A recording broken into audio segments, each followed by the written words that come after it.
Now I know what you're all thinking. I clicked on a Leaguie video. Who is this man? He is clearly not the Leaguie. He's not even wearing a suit. Well, I've got news for you. I can wear what I want because I am on holiday. And while I should probably be enjoying the pristine beaches of the tropical island upon which I stand, I know for a fact that if I went a full 3 weeks without uploading, some of my followers would start committing arson. So anyway, I consider myself pretty good at explaining things when it comes to rugby league. So today I'm going to attempt to explain literally every team in the NRL in the space of 14 minutes. If you're a new fan, hopefully this video can help you choose which team to support. And if you are already an existing follower of the game, please don't hate me for what I'm about to say about your club. Much like the prevalence of boganism, we're going to start up north and work our way down with this one. So Cowboys, you're first up. The Cowboys play in Townsville, a place so hot at points during the NRL season that their players are known to turn violently red while playing there. Despite experiencing premiership success more recently than the Broncos, the Cowboys are still seen as their little brother. This comes despite the fact that the two clubs play over 1,300 kilometers apart and have literally nothing to do with each other. Their head coach Todd Payten is absolutely the most alpha male looking coach in the league, and fun fact, is the only coach to sport a half decent beard. Though I will say he has an annoying habit of shaving the entire thing off unexpectedly and thereby transforming into handsome Squidward. If you ever find yourself nearby a Cowboys fan, whatever you do, don't mention the terms 2015, 15, golden point or headgear, because I can guarantee you will be made to watch 2015 grand final highlights if you do. Under the sea. Under the sea. The NRL's newest team have really impressed people since entering the league in 2023. Despite assembling what might have been the worst roster on paper in NRL history in their inaugural year, they've managed to be in the finals race both seasons they've existed. If you're a fan of Vanilla Coke branding, this is the team for you. And if you are on a diet, there is Vanilla Coke Zero branding also available. The only problem with the Dolphins is that they are literally homeless. They have no place name. They stem from the Redcliffe Dolphins, so they're kind of from Redcliffe, but they play most of their home games in Brisbane, but they can't be the Brisbane Dolphins because there's already the Brisbane Broncos. So rather than sit around and actually put the effort into deciding on a place name which works, they just sat around and thought, you know what, we're going to pick literally nothing. And honestly, I respect it. Just hard to get your head around what actually happened. Somehow this club is still seen as one of the most attractive organizations to be part of in the NRL, despite the fact that they haven't won a premiership since 2006. That being said though, if you are a teenage girl, the Broncos have you covered. In the last couple of years alone, they've had the likes of Reece Walsh, Jordan Ricky, Patrick Carrigan, Herbie Farnworth, and of course, Corey Jensen. Despite being the club most synonymous with Queensland, their captain and their coach are both from New South Wales. The Broncos do routinely get the highest crowds in the league, although that's just about the only leaderboard they're ever on top of. You make sure they remember forever the night they played the Titans. If you're a Titans fan, I would like to express my condolences for your condition. Somehow the Titans are like one of the most exciting, attacking-oriented, free-flowing teams in the Premiership, while also being soul-crushingly depressing to support. The Titans are just there. No one even really dislikes them because they're simply not relevant enough for anyone to care. It's like they took the concept, what if an NRL team was a filler episode, and just absolutely nailed it. I feel like nobody dislikes the Newcastle Knights more than their own supporters. But they're probably my favourite fans in the league. Newcastle being a historically very blue-collar city means that their community is intrinsically tied to their footy team, and their fans will show up no matter where the Knights are on the table. The thing with Newcastle is that they both struggle to attract players and struggle to keep the players that they have, and yet somehow still kind of do okay. Well, aside from the 3 consecutive wooden spoons they won in 2015, 16, and 17. If you're looking to be part of a fan base with a tremendous amount of heart and passion, but you also want your human rights to be violated by your team every weekend, then welcome to the Newcastle Knights.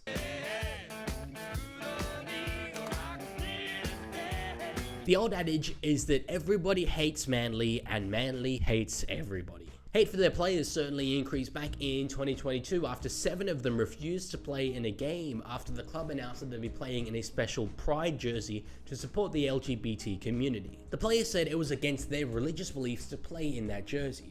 My personal opinion on that whole situation is...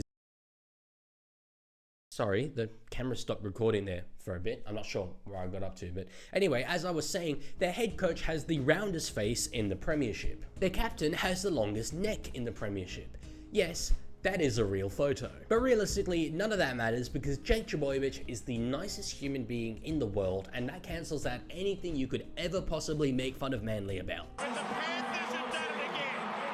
4 premierships in a row. What can I say about these guys? They were an absolutely bang average team for a really long time, and then finally realized that they have the best junior rugby league heartland in the world, and now have won 4 premierships in a row. The only weakness is Isaiah Yo's hairline, so aside from that, I'm not even going to try with Penrith. If you want to see how football's played, then come and see the Eels. Parramatta though, boy can they be the butt of a joke. Longest premiership drought in the NRL, not having won a comp since the 80s. In the time since the Eels last won a premiership, Australia has gone through 9 prime ministers.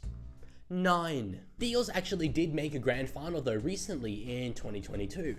They were realistically never going to win the game, but you know, they were there, which by Parramatta standards is pretty good.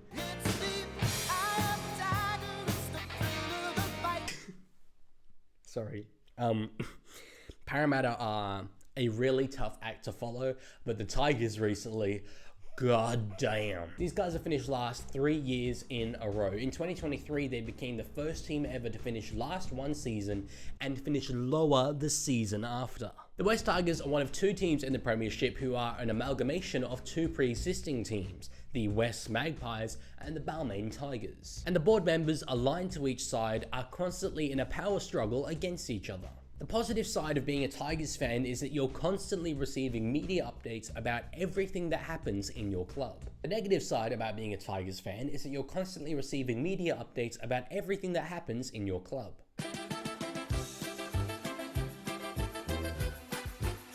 Ah, the Roosters. I said earlier that everyone hates Manly, but everybody hates the Roosters. These guys come from the eastern suburbs of Sydney, the wealthiest part of Australia, a demographic that produces absolutely no rugby league players. And yet, they're one of the most successful teams in the modern era. How did they do this without juniors, I hear you ask? Well, it's a simple technique called stealing everybody else's. So yeah, if you're a Roosters fan, be prepared, 1, for nobody to like you, and 2, to spend at least an hour a day arguing that your team is in fact under the salary cap. And of course, their, let's say, less sophisticated rival. Like the Roosters, the Rabbitohs date back to 1908. Although they did kind of cease to exist in 2000 and 2001 after they were kicked out of the Premiership for being a basket case. On one hand, this is the most successful club the NRL has to offer, having a record 21 premierships to their name, and Souths fans love to remind you of that fact at any given opportunity. On the other hand, they've only won 1 premiership in the last 53 years, which is what everyone else loves to remind Souths fans. The Rabbitohs refer to themselves as the pride of the league, which is a bit like me referring to myself as a hottie. Just because you say it doesn't make it true. Doggies fans really found their voices last year after a run of seasons where they finished 11th, 12th, 12th again, 15th, 16th, 12th, and 15th. It's amazing how many rusted on die-hard fans come out of the woodwork when you finally finish in the top half. It'll be interesting to see just how many of them actually stick around when they inevitably go back to crippling mediocrity. Now when the Saints go marching in. The Dragons, the second of the 2 merger clubs in the NRL, being the love child of the St George Dragons and the Illawarra Steelers. I've got to say, Illawarra, you guys got absolutely rinsed in this merger branding wise. Whoever negotiated this hybrid logo on your behalf was clearly an inside agent. It feels like every preseason in recent history, people predict these guys to finish last, and yet somehow still at the end of every year they seem in and around the top 8. I think for that reason I'm happy to award them the title of the single most mediocre team in the NRL. They're also by far the most family oriented team in the NRL, last season boasting 2 sets of twins, 1 set of brothers and a father-son coach-player duo. Which is on brand because nothing says keeping it in the family like Wollongong. The Sharks have existed for nearly 60 years and only have one premiership to their name. That was won back in 2016 when their front rower Andrew Fafito decided to turn into the greatest athlete in human history for 80 minutes. It's a victory they're still living off the coattails of nearly a decade later. Cronulla recently spent 2 seasons playing away from their historic Shark Park Stadium while it was being renovated. When they finally returned to it, it was exactly the same, but about 30% smaller. Honestly, that ground is such a shambles that sources can't even agree on how many people it holds. The Sharks themselves claim it holds 20,000, and there's a Wikipedia article that agrees with that, but then there's another Wikipedia article that says it holds 18,000, and then austadiums.com says it holds 15,000. And for the last 3 years, it's apparently only held 13.5 thousand. And the club do love to boast about their sellout crowds every home game, despite the fact that they average the lowest attendance in the league. Good job, guys.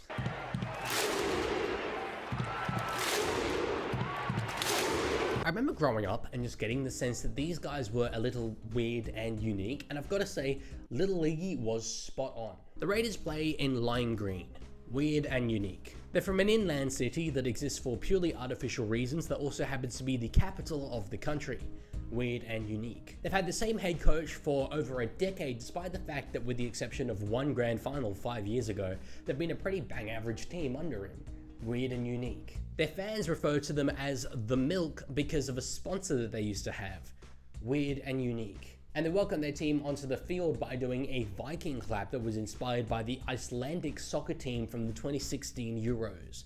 Weird and unique. But their fans do not care. Realistically, the struggle of convincing players to unironically live in Canberra means that their chances of premiership success in the near future are pretty much zero, but it's cute that they try.